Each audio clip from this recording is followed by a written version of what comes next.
소나기, 황순원. 소녀는 계열과에서 소녀를 보자 곧 윤초신의 증손녀 딸이라는 것을 알 수 있었다. 소녀는 개울에다 손을 잠그고 물장난을 하고 있는 것이다. 서울서는 이런 개울물을 보지 못하기는 한 듯이 벌써 며칠째 소녀는 학교에서 돌아오는 길에 물장난이었다. 그런데 어제까지 개울 기슭에서 하더니 오늘은 징검다리 한가운데에 앉아서 하고 있다. 소녀는 개울뚝에 앉아 버렸다.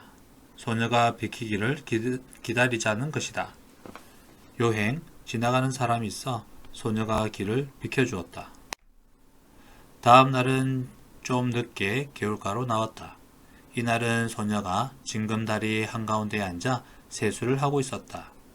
분홍 스웨터 소매를 걷어올린 목덜미가 마냥 휘었다. 한참 세수를 하고 나더니 이번에는 물속을 빤히 들여다본다. 얼굴이라도 비추는 것이리라. 갑자기 물을 움켜낸다. 고기 새끼라도 지나가는 듯. 소녀는 소년이 개울뚝에 앉아있는 걸 아는지 모르는지 그냥 날쌔게 물만 움켜낸다. 그러나 번번이 허탕이다. 그대로 재미있는 양 자꾸 물만 움킨다. 어제처럼 개울을 건너는 사람이 있어야 길을 비킬 모양이다. 그러다가 소녀가 물속에서 무엇을 하나 집어낸다. 하얀 조약돌이었다. 그리고는 벌떡 일어나 팔짝팔짝 징검다리를 뛰어 건너간다. 다 건너가더니만 획 이리로 돌아서며 이 바보! 조약돌이 날아왔다. 소녀는 저도 모르게 벌떡 일어섰다. 단발머리를 나풀거리며 소녀가 막 달린다. 갈밭 살길로 들어섰다. 뒤에는 청량한 가을 햇살 아래 빛나는 갈꽃뿐. 이제 저쯤 갈밭머리로 소녀가 나타나리라. 꽤 오랜 시간이 지났다고 생각됐다. 그런데도 소녀는 나타나지 않는다. 발돋움을 했다. 그러고도 상당한 시간이 지났다고 생각됐다. 저쪽 갈밭머리에 갈꽃이 한 움큼 움직였다. 소녀가 갈꽃을 안고 있었다. 그리고 이제는 천천한 걸음이었다.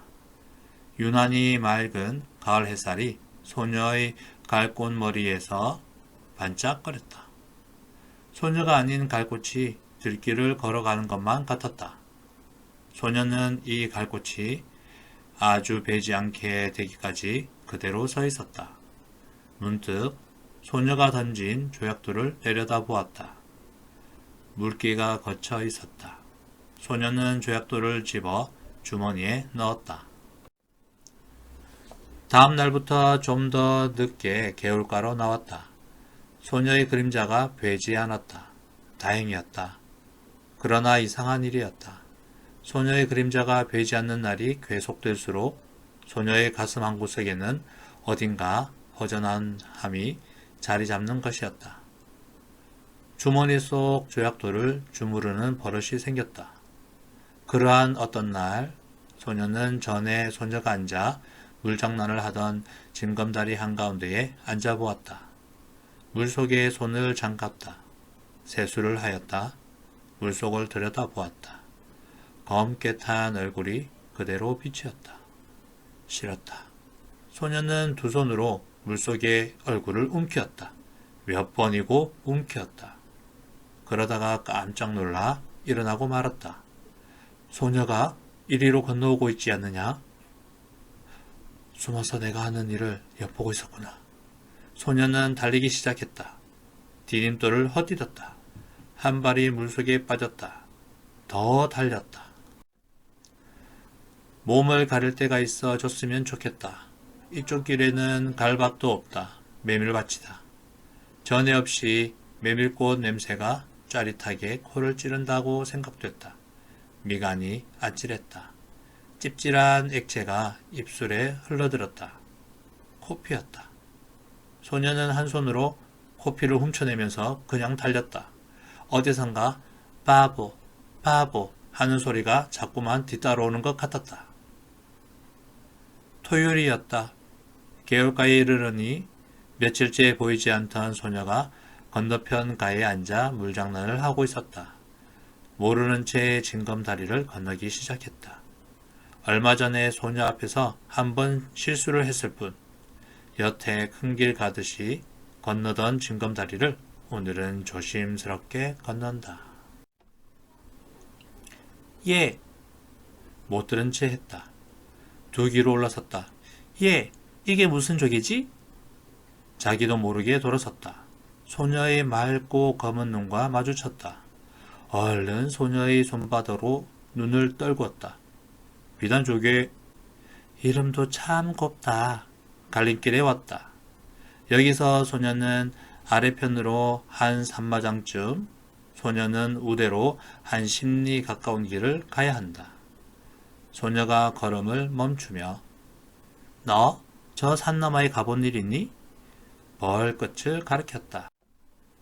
없다. 우리 가보지 않으련? 시골 오니까 혼자서 심심해 못 견디겠다.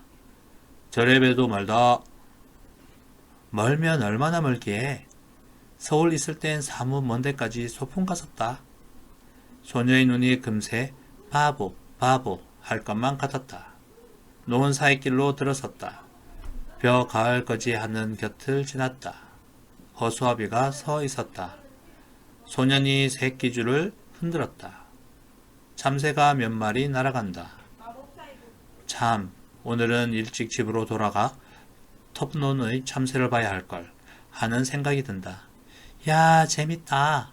소녀가 허수아비 줄을 잡더니 흔들어댄다. 허수아비가 자꾸 우쭐거리며 춤을 춘다. 소녀의 왼쪽 불에 살포시 보조개가 패였다. 저만큼 허수아비가 또 서 있다. 소녀가 그리로 달려간다. 그 뒤를 소년도 달렸다. 오늘 같은 날은 일찍 집으로 돌아가 집안일을 도와야 한다는 생각을 잊어버리기라도 하려는 듯이 소녀의 곁을 스쳐 그냥 달린다.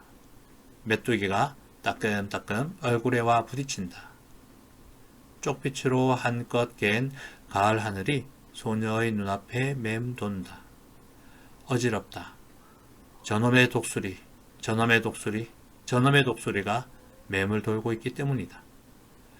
돌아다 보니 소녀는 지금 자기가 지나쳐온 허수아비를 흔들고 있다.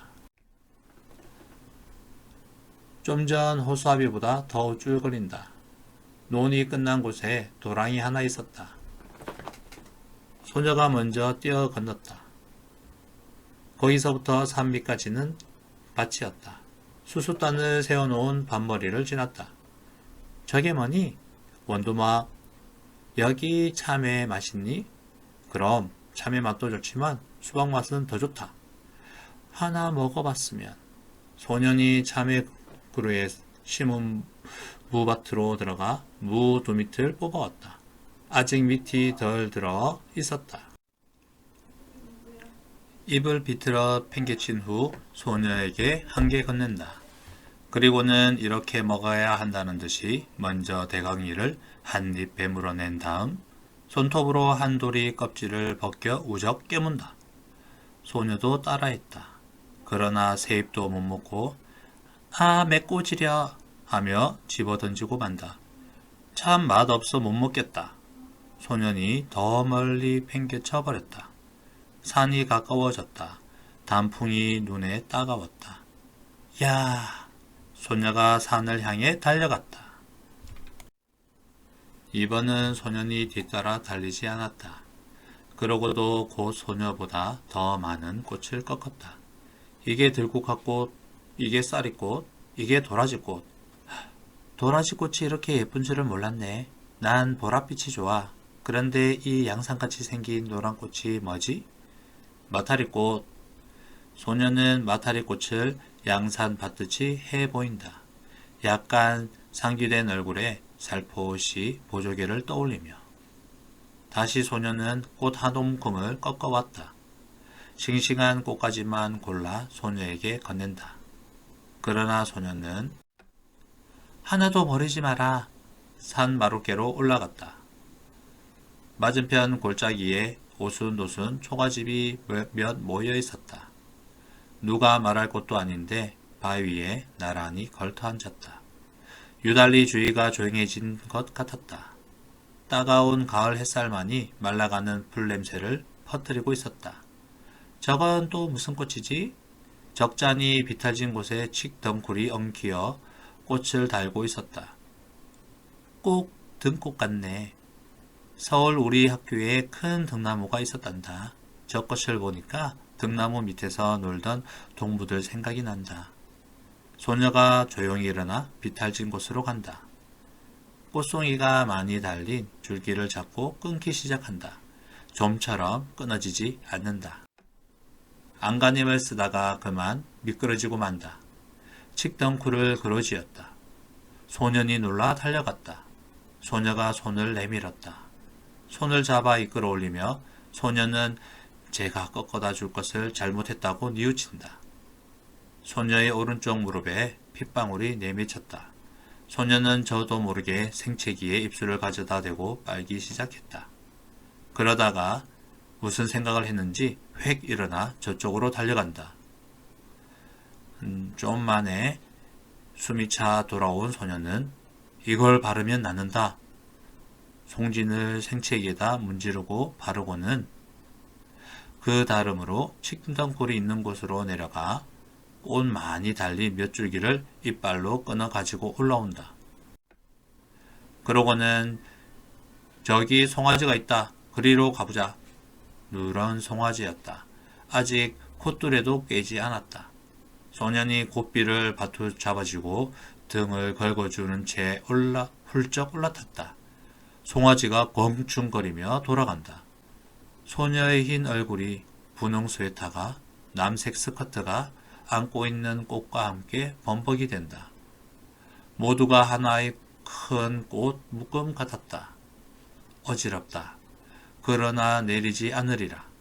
자랑스러웠다. 이것만은 소녀가 흉내내지 못할 자기 혼자만이 할 수 있는 일인 것이다. 너희 얘에서 멋대라느냐? 농부 하나가 억새풀 사이로 올라왔다. 송아지 등에서 뛰어내렸다. 어린 송아지를 타서 허리가 상하면 어쩌느냐고 꾸지람을 들을 것만 같았다. 그런데 나루치 긴 농부는 소녀 편을 한번 훑어보고는 그저 송아지 고삐를 풀어내면서 어서들 집으로 가거라. 소나기가 올라. 참 먹장구름 한 장이 머리 위에 와 있다. 갑자기 사면이 소란스러워진 것 같다. 바람이 우수수 소리를 내며 지나간다. 삽시간에 주위가 보랏빛으로 변했다. 산을 내려오는데 떡갈나무 잎에서 빗방울 소리가 난다. 굵은 빗방울이었다. 목덜미가 선뜻선뜻했다. 그러자 대번에 눈앞을 가로막는 빗줄기. 비안개 속에 원두막이 보였다. 그리로 가 비를 그을 수밖에. 그러나 원두막은 기둥이 기울고 지붕도 갈래갈래 찢어져 있었다. 그런대로 비가 덜 새는 곳을 가려 소녀를 들어서게 했다. 소녀의 입술이 파랗게 질렸다. 어깨를 자꾸 떨었다. 무명 겹조고리를 벗어 소녀의 어깨를 감싸 주었다. 소녀는 비에 젖은 눈을 들어 한번 쳐다올려 보았을 뿐 소년이 하는 대로 잠자코 있었다. 그리고는 안고 온 꽃묶음 속에서 가지가 꺾이고 꽃이 일그러진 송이를 골라 발밑에 버린다. 소녀가 들어선 곳도 비가 새기 시작했다. 더 거기서 비를 그을 수 없었다. 밖을 내다보던 소년이 무엇을 생각했는지 수수밭 쪽으로 달려간다. 세워놓은 수수단 속을 비집어 보더니 옆의 수수단을 날라다 더 세운다. 다시 속을 비집어 본다. 그리고는 이쪽을 향해 손짓을 한다. 수수단 속은 비는 안 새었다. 그저 어둡고 좁은 게 안 됐다. 앞에 나앉은 소녀는 그냥 비를 맞아야만 했다. 그런 소녀의 어깨에서 김이 올랐다. 소녀가 속삭이듯이 이리로 들어오라고 앉으라고 했다. 괜찮다고 했다. 소녀가 다시 들어와 앉으라고 했다. 할 수 없이 뒷걸음질을 쳤다. 그 바람에 소녀가 안고 있는 꽃묶음이 망그러졌다. 그러나 소녀는 상관없다고 생각했다. 비에 젖은 소녀의 몸 냄새가 확고에 끼얹어졌다. 그러나 고개를 돌리지 않았다. 도리어 소년의 몸 기운으로 해서 떨리던 몸이 저기 누그러지는 느낌이었다. 소란하던 수숫잎 소리가 뚝 그쳤다. 밖이 멀게졌다. 수수단 속을 벗어나왔다. 멀지 않은 앞쪽에 햇빛이 눈부시게 내리붙고 있었다. 노랑 있는 곳까지 와 보니 엄청나게 물이 불어 있었다. 빛마저 제법 붉은 흙탕물이었다. 뛰어 건널 수가 없었다. 소년이 등을 돌려댔다. 소녀가 순순히 엎이었다. 걷어올린 소녀의 잠방이까지 물이 올라왔다. 소녀는 어머나 소리를 지르며 소년의 목을 끌어안았다. 개울가에 다다르기 전에 가을 하늘이 언제 그랬는가 싶게 구름 한 점 없이 쪽빛으로 개어 있었다. 그 뒤로 소녀의 모습은 배지 않았다. 매일같이 개울가로 달려와 봐도 배지 않았다. 학교에 쉬는 시간에 운동장을 살피기도 했다. 남몰래 5학년 여자반을 엿보기도 했다. 그러나 배지 않았다. 그날도 소녀는 주머니 속 흰 조약돌만 만지작거리며 개울가로 나왔다. 그랬더니 이쪽 개울뚝에 소녀가 앉아있는 게 아닌가? 소녀는 가슴 두근거렸다. 그동안 알았다. 어쩐지 소녀의 얼굴이 헬쓱해져 있었다. 그날 소나기 맞은 탓 아냐? 소녀가 가만히 고개를 끄덕였다. 이제 다 안 왔냐? 아직도. 그럼 누워있어야지. 하도 갑갑해서 나왔다. 참 그날 재밌었어. 그런데 그날 어디서 이런 물이 들었는지 잘 지지 않는다. 소녀가 분홍 스웨터 앞자락을 내려다본다. 거기에 검붉은 진흙물 같은 게 들어있었다. 소녀가 가만히 보조개를 떠올리며 그래, 이게 무슨 물 같니? 소녀는 스웨터 앞자락만 바라보고 있었다. 네, 생각해냈다. 그날 도랑을 건너면서 내가 엎인 일 있지? 그때 네 등에서 옮은 물이다. 소녀는 얼굴이 확 달아오름을 느꼈다. 갈림길에서 소녀는 오늘 아침에 우리 집에서 대추를 땄다. 내일 제사 지내려고. 대추 한 줌을 내준다. 소녀는 주춤했다. 맛 봐라. 우리 증조 할아버지가 심었다는데 아주 달다. 소녀는 두 손을 오그려 내밀며 참 알도 굵다. 그리고 우리 이번에 제사 지내고 나서 좀 있다 집을 내주게 됐다. 소녀는 소년애가 이사해오기 전에 벌써 어른들의 이야기를 들어서 윤초씨 손자가 서울서 사업에 실패해가지고 고향에 돌아오지 않을 수 없게 되었다는 것을 알고 있었다. 그것이 이번에는 고향집마저 남의 손에 넘어가게 된 모양이었다. 왜 그런지 난 이사 가는 게 싫어졌다. 어른들이 하는 일이니 어쩔 수 없지만 전에 없이 소녀의 까만 눈에 쓸쓸한 빛이 떠돌았다. 소녀와 헤어져 돌아오는 길에 소녀는 혼자 속으로 소녀가 이사 간다는 말을 수없이 되뇌어 보았다. 무어 그리 안타까울 것도 서러울 것도 없었다. 그렇건만 소녀는 지금 자기가 씻고 있는 대추알의 단맛을 모르고 있었다. 이날 밤 소녀는 몰래 덕세 할아버지네 호두밭으로 갔다. 낮에 봐두었던 나무로 올라갔다. 그리고 봐두었던 가지를 향해 작대기를 내리쳤다. 호두송이가 떨어지는 소리가 별나게 크게 들렸다. 가슴이 섬뜩했다. 그러나 다음 순간 굵은 호두야 많이 떨어져라, 많이 떨어져라. 저도 모를 힘에 이끌려 마구 작대기를 내리치는 것이었다. 돌아오는 길에는 열이틀 달이 지우는 그늘만 골라 디뎠다. 그늘의 고마움을 처음 느꼈다. 불룩한 주머니를 어루만졌다. 호두송이를 맨손으로 갖다가는 옴이 오르기 쉽다는 말 같은 건 아무렇지도 않았다. 그저 근동에서 제일 가는 이 덕세 할아버지네 호두를 어서 소년에게 맛보여야 한다는 생각만이 앞섰다. 그러다 하차 하는 생각이 들었다. 소녀더러 병이 좀 낫거들랑 이사가기 전에 한번 개울가로 나와 달라는 말을 못해준 것이었다. 바보 같은 것, 바보 같은 것. 이튿날 소년이 학교에서 돌아오니 아버지가 나들이 옷으로 갈아입고 닭 한 마리를 안고 있었다. 어디 가시느냐고 물었다. 그 말에 대꾸 없이 아버지는 안고 있던 닭의 무게를 겨냥해 보면서 이만하면 될까?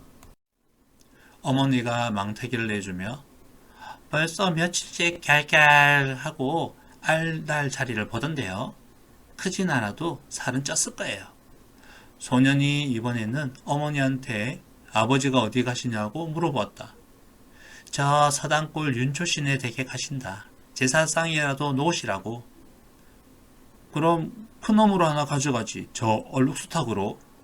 이 말에 아버지는 허허 웃고 나서 임마 그래도 이게 실속 있다. 소년은 공현히 열적어 책보를 집어던지고는 외양간으로 가 쇠잔등을 한번 철썩 갈겼다. 쇠팔이라도 잡는 채. 개울물은 날로 여물어 갔다. 소년은 갈림길에서 아래쪽으로 가보았다. 갈반머리에서 바라보는 서당골 마을은 쪽빌 하늘 아래 한결 가까워 보였다. 어른들의 말이 내일 소년애가 양평읍으로 이사간다는 것이었다. 거기 가서는 조그만 가게방을 보게 되리라는 것이었다. 소년은 저도 모르게 주머니 속 호두알을 만지작거리며 한 손으로는 수없이 갈꽃을 휘어꺾고 있었다. 그날 밤 소년은 자리에 누워서도 같은 생각뿐이었다. 내일 소년애가 이사하는 것을 가보나 어쩌나 가면 소녀를 보게 될까 어떨까 그러다가 까무룩 잠이 들었는가 하는데 참 세상 일도 마을 갔던 아버지가 언제 돌아왔는지 윤초씨 댁도 말도 아니야. 그 많던 전답을 다 팔아버리고 대대로 살아오던 집마저 남의 손에 넘어가더니 또 악상까지 당하는 걸 보면 남포불 밑에서 바느질감을 안고 있던 어머니가 정손이라고는 계집애 그애 하나뿐이었지요. 그렇지. 사내에 둘 있던 건 어려서 잃어버리고. 아휴, 어쩌면 그렇게 자식 복이 없을까. 글쎄 말이지. 이번엔 꽤 여러 날 앓는 걸 약도 변변히 못 써봤다더군. 지금 같아서 윤초신의 대가 끊긴 셈이지. 그런데 참 이번 계집엔 어린 것이 여간 잔망스럽지가 않아. 글쎄 죽기 전에 이런 말을 했다지 않아? 자기가 죽거든 자기가 입던 옷을 꼭 그대로 입혀서 묻어달라고.